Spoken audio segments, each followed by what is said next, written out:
Welcome everybody to this week's edition of Lakeside's Garage. Giving Dad a little bit of a break this weekend here as I do the intro myself. This week's video we go into doing some riveting on the P&H brakes and clutches. They did the riveting on the adjusters on the ends there. Dad also has some video in there of doing test fits of the brakes and clutches into the machine. And then we hit the road and go to Art's Parts out in Norwalk, Ohio, where we're getting all the linings for the clutches and the brakes done at.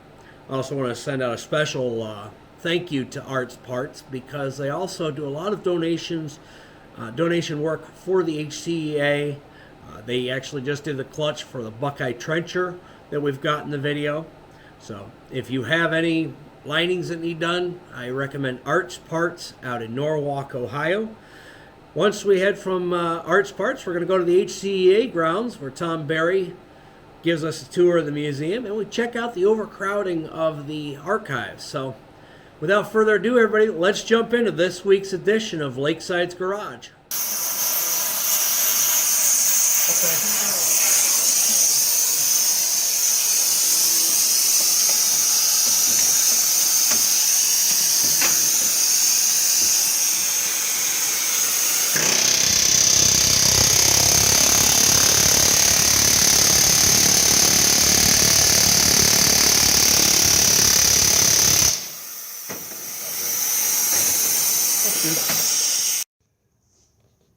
Okay, Kevin and I have been fitting these linings that we just put together, and we think we have them pretty close.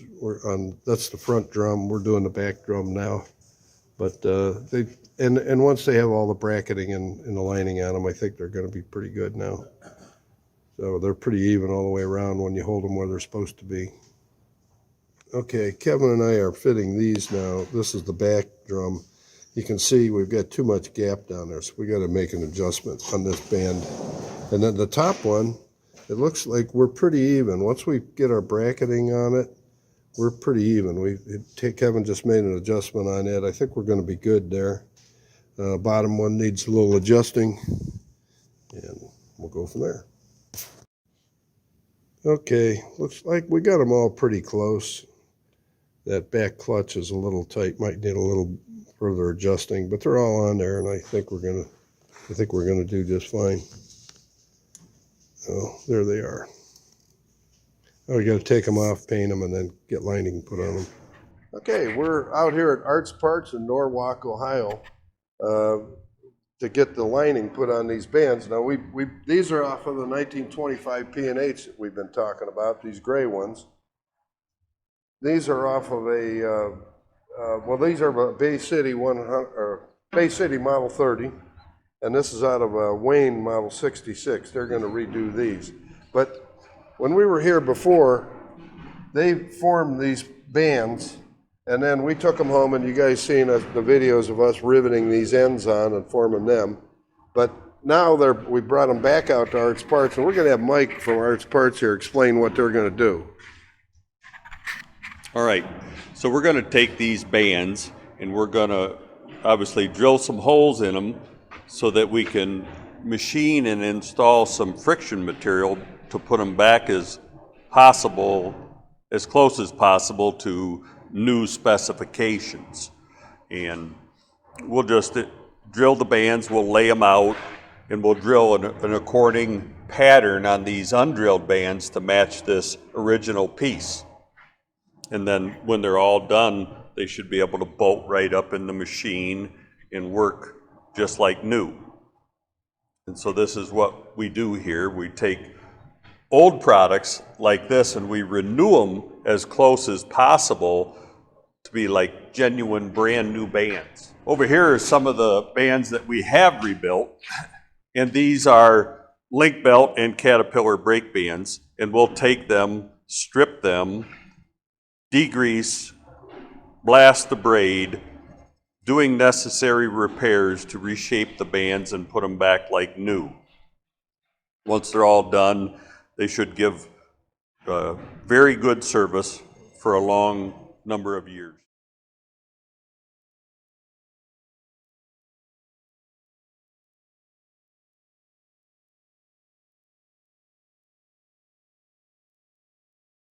Here we are at the Historical Construction Equipment Association. This is the main entrance to the offices and archive storage facility. And Joe and I just delivered the service truck that we picked up in Virginia last week. So we thought we'd do a little tour. So let's go on inside and look around.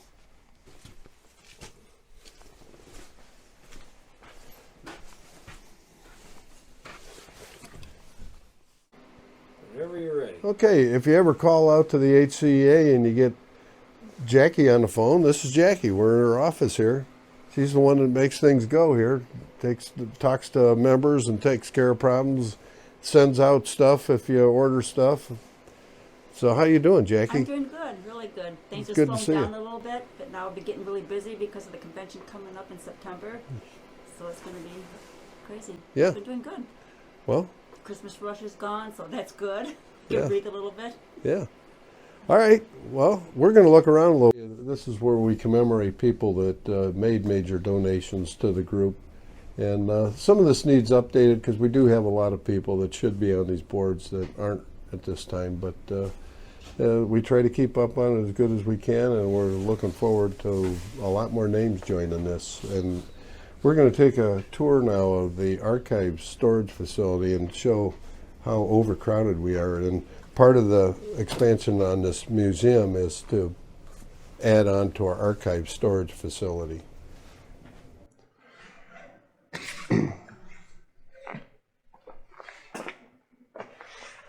Tom? Yes, sir. We're filming a little bit here. This is Tom Berry. He's the editor of our magazine. Does a great job at it. It's good to see you, Tom. Oh, great to see you here. Thank And you. Hey, Joe. Hello, everybody. we're, as you can see, we're overcrowded. Tom has been archivist for years, but we're just plain out of space to put stuff. And a lot of this stuff, it's important stuff that we preserve for years to come. It should be here 100 years ago from now.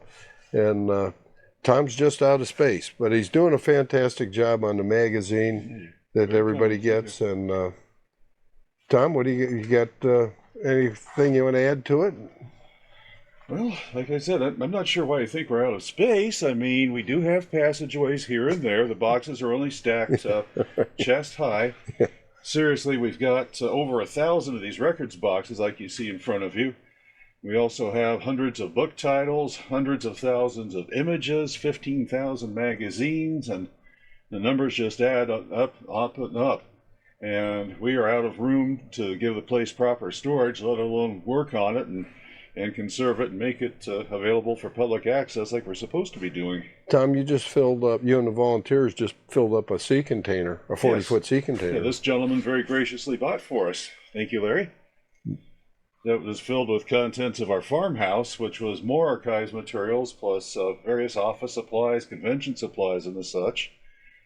And we could use another container or two to tide us over until the new building is put up. Yep. So you can see we'll show some. We'll do a walk around here, and you'll see the importance of the addition that we need for the archives. Now, Joe, this is a 30-foot by 30-foot room that's filled to the brim, I'd say, with archives stuff. And there's some really, really cool stuff that needs to be preserved, and there'll be a lot more coming. So we want to build enough to accommodate all the stuff that we're overcrowded with now, and then plus future donations that come in.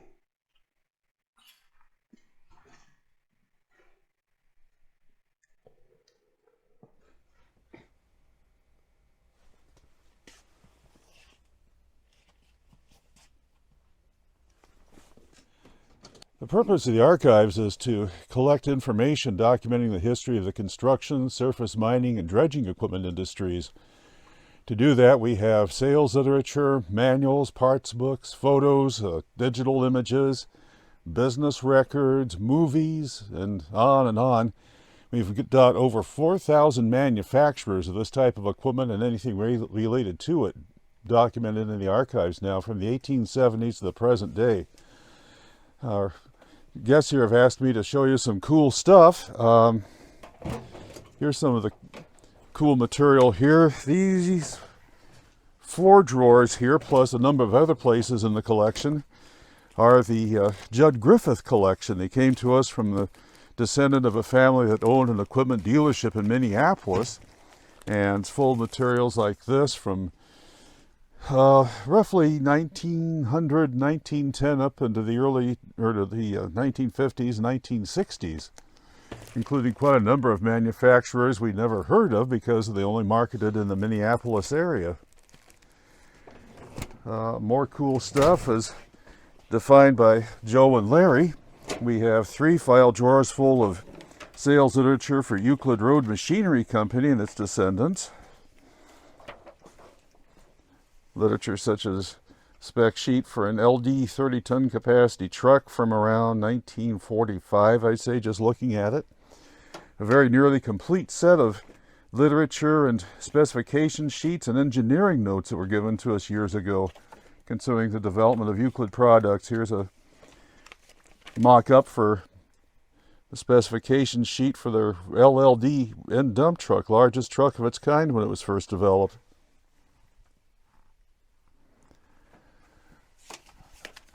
Now, more cool stuff. Let's see here. Yeah, this will probably do. Drawers and drawers and drawers of photos from the Marion Steam Shovel Company. Here's a little better.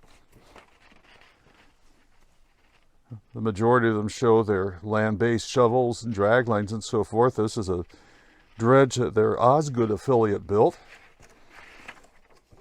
We really don't have an accurate count of just how much we have, but very crude figures figure 400 lineal feet, figure laid end to end of sales literature, 400 to 500 feet of manuals and parts books, easily 150,000 photographs, probably close to 100,000 digital files, and it goes from there. There's no other collection like this anywhere in the world. Well, hello Lakeside Garage viewers. Welcome to the HCEA garage, as it were. This is the interior of the National Construction Equipment Museum in Bowling Green, Ohio, where, by the way, we are hosting our national convention September 23rd through 25th of this year. Come on out and see us. As you can see from the footage, we are quite full here. We have a total of roughly 170 machines here on the property, from the 1870s to roughly 1980 in age. The original idea of our museum was to have all the restored equipment kept under shelter and unrestored equipment outdoors. Well, hopefully Joe will have a chance to go around and show you some of the stuff outside as well, but as you can see, we are quite obviously entirely out of room just for the restored equipment. That's why raising funds for our new museum building is such a major goal. The building will be built specifically to store this equipment instead of using what used to be a trucking company shop and garage. It'll have a high vaulted ceiling so that we'll have room to raise the booms on our cranes and really give them proper display instead of laying the booms out and all of that. Equipment will be arranged logically inside the building. What we have in here really has to be fit in wherever it fits in the three-dimensional puzzle that is our floor layout. And so it'll make for a better presentation. By the way, the reason why we do all this, both here and in the archives, is for public education. We're the only museum in the world that's dedicated to preserving the history of this equipment, and we have the most varied collection of this type of equipment. Machines like our Co-Ring dry batch paver, for instance, this is the standard machine for mixing and placing concrete pavement on roadbeds and runways and so forth from the late 1910s into the 1960s. We have crawler tractors, we have shovels and cranes, we have, there's a few holes in the museum, but the goal of the collection is to collect and restore examples of how every type of construction machine has evolved over the years. We have also artifacts, our collection of equipment nameplates. We have a very extensive collection of models and toys. Even what we have is just a very tiny sampling of the thousands and thousands of models and toys of construction equipment that have been built over the years, everything from from odd-looking plastic things to show what some toy maker thinks the machine is supposed to look like, to highly precise die-cast scale models. I think I mentioned 170 machines here. I don't have a count of what's actually in the building, but it truly is everything we've got room for right now, aside from small things like our whacker tamper and maybe one or two little, hand tools or something. I'd like to add a little side note that was not mentioned in the video so far. The Michigan 75A that is right at the end of the clip there is an important machine because it is the first Michigan loader to ever be produced, and it was donated by Volvo Construction Equipment to the HCEA Museum. So just a little side note there, first Michigan loader ever produced. Now, this truly is the museum's garage. This is the restoration shop where our crew of volunteers work their magic. Some of our volunteers have been doing this since the museum's first inception 31 years ago. And we simply would not be here and be able to do what we do if not for these guys. Volunteer nights are Wednesday evenings and one Sunday a month, typically the third Sunday. If anybody viewing would like to come out and help out, we'd love to have you. As far as what's going on in here, the little truck here to Joe's left is our Hughes Keenan Iron Mule.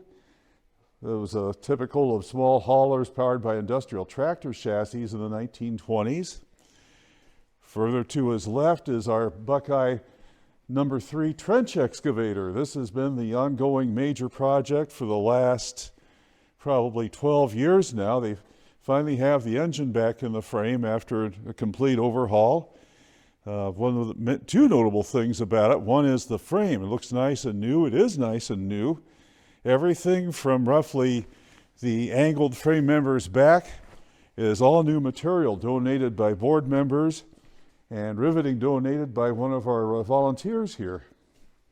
The engine is a 4-cylinder gas engine originally designed for marine service. And you stop and think about it, turning a propeller in the water and keeping a bucket line moving through the ground all require the same high torque and low RPM. Another noteworthy thing under all the stuff that's temporarily on them, if you check out the wooden crawlers, all new components. The wooden blocks were donated. The steel plating was donated by WAC Manufacturing, one of our corporate members, who also donated the hardware to put it all together. By the way, Buckeye crawlers, we've learned since, were used on a number of small excavators built here in Ohio back in the day. Someday this thing will be put back together and digging trench again. It digs up to 20 feet deep. 20 feet deep. As I said, it's going on, I think, 12 years of work now, getting it all put back together and running again. So again, anybody who'd like to come out and help, the volunteers would love to have the assistance, especially with the show coming up. Any and all help, greatly appreciated. Thank you for joining us on this week's edition of Lakeside's Garage. Now that we've gone through the HCEA Museum and Archives, I want to end the video here with some shots from equipment that is sitting outside. Once again, you can help the HCEA by either becoming a member or donating at www.hcea.net. And join us next week at 10 a.m. on the Harry Young chapter page of the HCEA for an edition of Lakeside's Garage.